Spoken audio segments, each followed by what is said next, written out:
So could this crisis have been prevented? Well, Manu Bhagavan is Professor of History, Human Rights and Public Policy at the City University of New York. He specialises in modern-day India. But welcome to DW.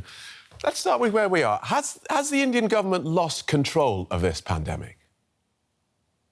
Thank you for having me. I think by all appearances, the answer to your question is yes. I'd say that the Indian government would probably respond by pointing out all of the international outreach that it's done over the last couple of days and weeks, and how it's managed to quite successfully negotiate deals with a variety of governments to secure aid, which is now arriving in the country in terms of oxygen, medicine, PPE, and so on.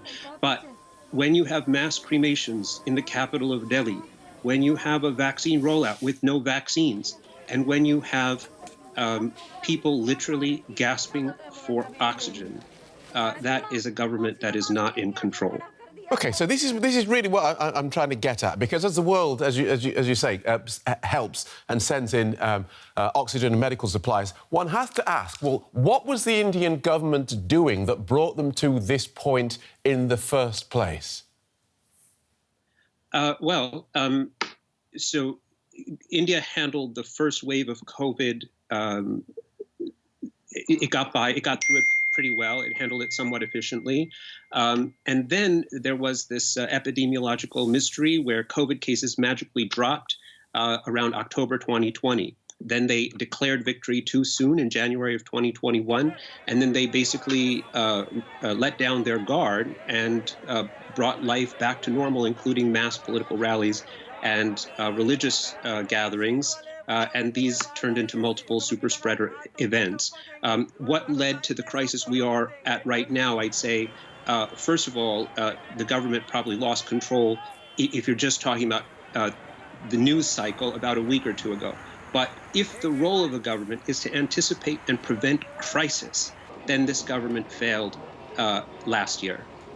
And I've spoken to a number of doctors this week, many of whom are very defensive of the government's stance, and they tell me that if you look at the sheer numbers, that India has fewer cases per 100,000 than France or Sweden or Germany. But to those of us outside the country, that does not explain why we are seeing these desperate scenes in India that we don't see in France, Sweden or Germany.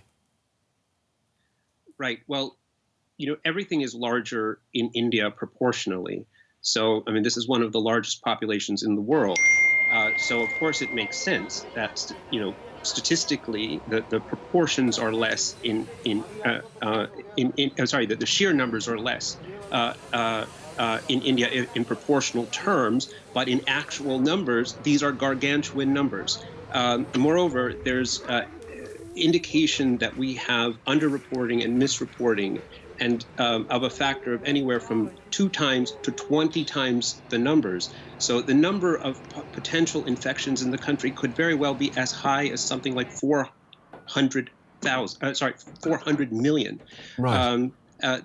This is substantial, and you know, I think it is misleading to say that this is not a crisis.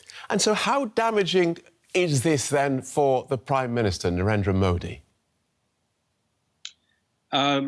Well, I would say that he has successfully managed his tenure as prime minister in terms of building up a particular brand Modi. And some commentators have now noted that brand Modi is over. I would say that his image is significantly dented. He's built his reputation around strength and efficiency and capability. And his supporters have lauded him for those very skills.